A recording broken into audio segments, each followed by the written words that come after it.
المغربي، وكان الحاج بالحداد ربي يرحمه. هاد الزوج اللي كانوا في الجزائر بس.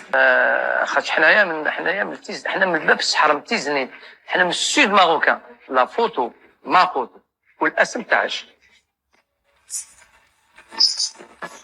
خليني في الاول نسقسيك، يعني كيفاش بدات الاهتمام تاعك بالتوابل؟ والله انا التوابل خلقت فيهم انا. احنا عباك توابل، احنا دو بيرون فيس. انا نعم. احنا عندنا دوك هو الوالد مغربي. هذا مولاي عنده 100 سنه. الوالد مغربي قلت لي. الوالد مغربي. نعم. طبعا انا مغربي كذلك. نعم. فهمتني. الوالد زايد 1901.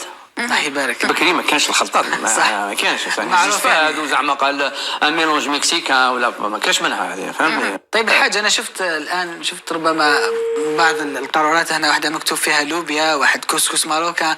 يعني انا نجي عندك عوض نقول لك اعطيني كمون واعطيني راس حانوت واعطيني، نقول لك اعطيني لوبيا. مثلا انت عباك الاكثر من المشكل وراه مثلا البنات تاعنا اللي كانت تقريبا انت قريتي ما عندكش الوقت باش يا تقرا يا تعلمي طياب. صح. ما عندكش الوقت. فهمتني. دوك اكتوالمون تجين عندي ما تحبي تديري رشته لراجلك، نعطيك رشته واجده انت. سيدي تقدر تحكي لنا على التوابل، على بدات هذه الشهره كامل مدينه مغنيه، وش هو سرها؟ مدينه مغنيه معروفه بالتوابل. بكري دينا هذيك الحدود محلوله، ديناها لهم. اهم المواد ولا اهم توابل اللي عليها طلب كثير؟ كاين كيما هذا الكركب. هذا المغاربه يطيبوا به بزاف، حنا نستعملوه بلاصه الزعفران.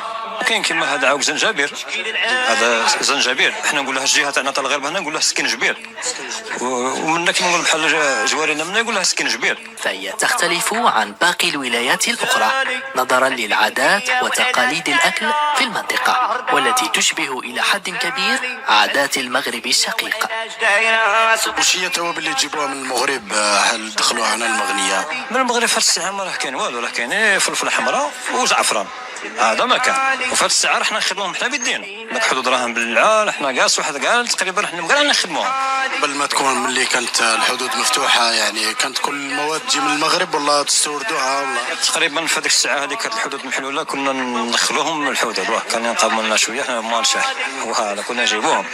في هذه الساعه هذيك الحدود راهم مغلوقه، حنا نجيبوا تاع لامبورطاسيون. هذا سكين بلدي، هذا تاع جوارين، هذا سكين بلدي، هذا يجي حار، هذا يجي قاطع. شي اهم التوابل اللي يدوها في الاعراس هنا اللي مطلوبه بزاف الاعراس؟ مطلوبه بزاف هي الزنجبيل والكركب، هي اللي تمشى بزاف.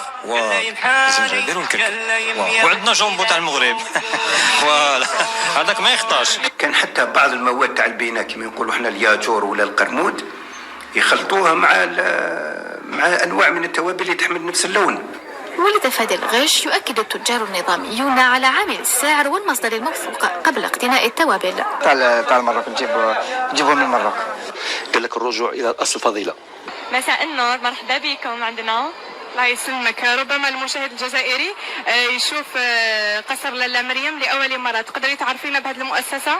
نعم، قصر لاله مريم حنا نبيعوا القفاطن ونكريو كذلك، نجيبوهم من المروك، نخيطوهم لتما، عندنا خياط سبيسيال، عندنا دي بري ريزونابل. تخيطوا غير سبيسيال القفاطن؟ نعم، لي كافتون او لي غوب كافتون اللي تلبسهم العروسه في الصباح ديالها، يعني القفطان ولي مودرن، يعني يكون عصري. نعم عصري. واكيد هذا القفطان اللي راكي لابساته اليوم من مجموعه تاع قصر لاله مريم. نعم، من مجموعه قصر لاله مريم. نعم. وكيفاش جينيرالمون يكونوا لي كوموند تاع العرايس من الجزائر؟ طبعا يكونوا لي كافتون، اكثرتها لي كافتون العرايس ولي غوب كافتون تاني. قال لك الرجوع الى الاصل فضيله. الروبورتاج للزميل زبير بالشارف، نتابع. القندورة أو العباءة المراكشية تتراوح أسعارها ما بين 3830 ألف دينار جزائرية في أغلب المحلات، وتلقى رواجا كبيرا بين فئات الشباب. إقبال على اللباس المغربي راه هو الأول، على المراكشية، على القندورة كما هذيك اللي صورتوها قبيلة، هذا هو. قال لك الرجوع إلى الأصل فضيلة. جبت لكم اليوم دي كافتون تراديسيونيل في على مان. تفضلوا معنا العارضات. Ça c'est un cafeton qui donne, enfin, marocain, très joli. بارك ما شاء الله، وحاجه ماشي حاجه تاع سي اونيك سي اونيك ماشي حاجه نقولوا باسله ولا حاجه قيمه. انا نضيف لها حاجه. شوف هي متعه للعين وأون بليس يا جماعه سي بيان مستوره ربح سي سكي كون سورتو لي مارياج تاعنا. انا حضرت كلك مارياج ما نحبش الفتاه الجزائريه تعود فولغير صح ما با في هذاك عندك ما نحب والله يعني كاين الناس هذوك هما النوضات يحاولوا. انا بيرسونيلمون جيم با سا. نحب نشوف حاجه مستوره نحب نشوف حاجه حاجه تاعنا اكزاكتومون. بالك باللي نغير انا نغير كي نروحوا لباريس درنا حفلات في الزينيت انا والسيده نغير كي يطلع ماروكان بسموكينغ ماروكان وانا نطلع بالكرافات بابيون ولا لا فرونسيز. تغيرني نقول احنا ما عندناش لا تراديسيون في الرجال. قال لك الرجوع الى الاصل فضيله. معنا هنا اليوم لصنع كل ما هو تقليدي ومنزلي من الحلويات الخاصة بشهر رمضان لبيعها في المحلات أو للشباب.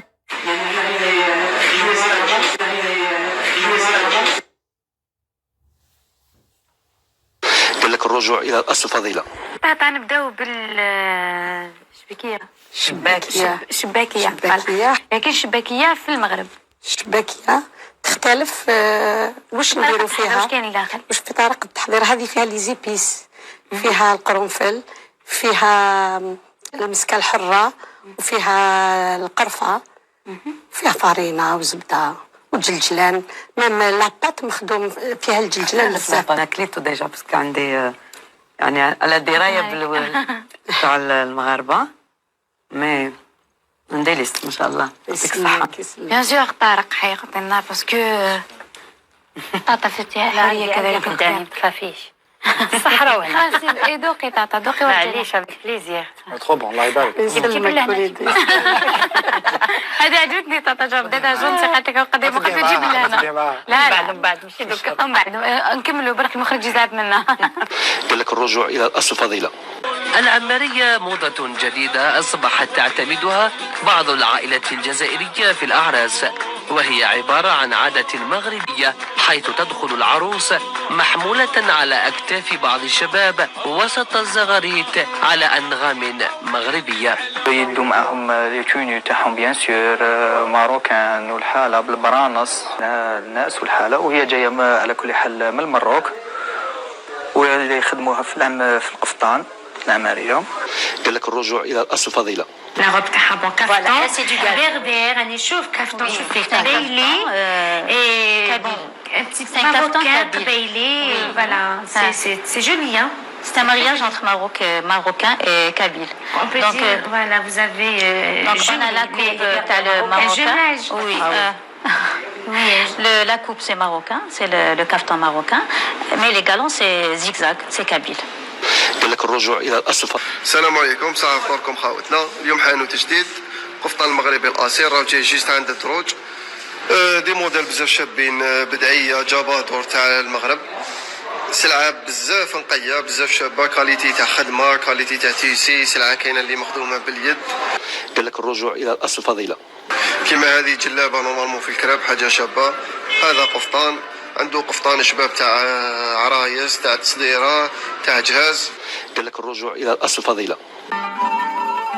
النحاس أيضا يعتبر من بين المهن والصناعات التي تلقى رواجا كبيرا في الجزائر، فصناعة النحاس موجودة في الجزائر منذ العصور الوسطى، كما أن أغلب العائلات تمتلك أواني نحاسية وصينيات كبيرة تسمى بالسنيوات. صناعة النحاس في الجزائر معروفة بجودتها، والتي تأثرت كثيرا بالأنماط والأشكال المستوحاة من الأندلس أو من الدولة العثمانية.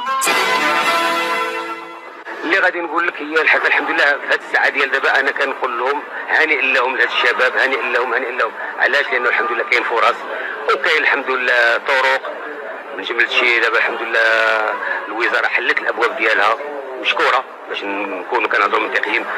قال لك الرجوع الى فكيف شفتوا معايا ولاحظتوا في الفيديوهات كامل اللي نزلت يعني السبب شفتوا اكتساح كبير ديال السلع المغربية في الأسواق الجزائرية، وكذلك تهافت كبير عليها من طرف الجزائريين، وهذا كان سبب من الأسباب اللي يخلي الإعلاميين يعني المشاهير انهم يشنوا هذه الحملة علينا في جميع مواقع التواصل الاجتماعي. بالرغم انهم كانوا من قبل وجود فيديوهات يقولوا بان اي شيء يعني كان عندهم ديال المغرب تيقولوا انه مغربي، ودابا كلهم نفس الاشخاص اللي قالوا كلمه مغربي او انه يعود للمغرب كلهم بدلوا الاراء ديالهم. كيف تشوفوا يعني حمله كبيره باش يعني يطيحوا بالاقتصاد المغرب، لانه بصراحه كيف تشوفوا كل شيء عندهم مغربي، التوابل، العماريه، القفاطن، اي حاجه، النحاس، اي حاجه جاتهم من المغرب، وهذا كان سبب كافي باش يديروا هذا الشيء كامل علينا. فانا مازال عندي لي فيديو بزاف يعني اللي تتاكد هذا الشيء. فتاتمنى انكم ديروا لايك للقناه ديالي، تفعلوا الجرس باش يوصلكم كل جديد، وما تنساوش تسبسكرايب، تبارطاجيو لي فيديو، هو الاهم. بارطاجيو، خليتكم على خير، ومع فيديو اخر ان شاء الله.